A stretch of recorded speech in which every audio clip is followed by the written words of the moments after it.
أهلا وسهلا فيكم مشاهدينا، معكم الشيف ليلى. اليوم رح نحضر كيك كتير خفيف للرجيم من دون بيض ومن دون زبدة.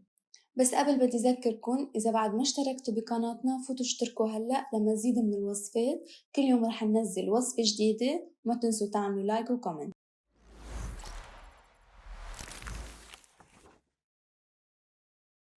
بوعاء رح حط 3 أكواب من الطحين المنخول، ملعقتين صغار من البيكنج باودر، نص ملعقة صغيرة من كربونات الصودا، ملعقة صغيرة من الفانيليا، برش حامضة وبرش ليمون.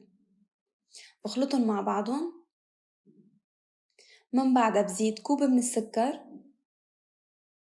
برجع بخلطهم تيندمجوا كلهم سوا، وبضيف نص كوب من الزيت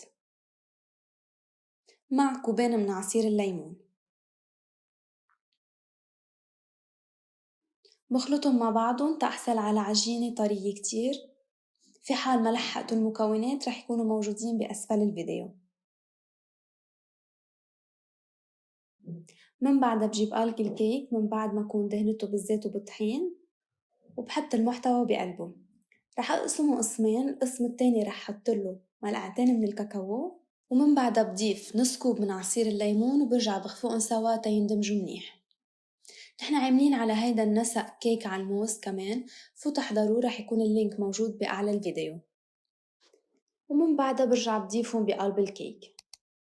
القطعة الوحدة يعني 100 جرام من هيدا الكيك بيساوي 185 كالوري بس. هيدا الكيك كتير خفيف للي عاملين ريجيم كتير مناسب لإلهم. من بعدها مندقه منيح تيطلع منه الهواء، وبنرجع منفوته على الفرن لمدة 40 دقيقة على درجة 180. لهون بتكون خلصت وصفتنا لليوم، كيك كتير خفيف للي عاملين ريجيم. جربوا وقولوا لنا تعليقاتكم وألف صحة.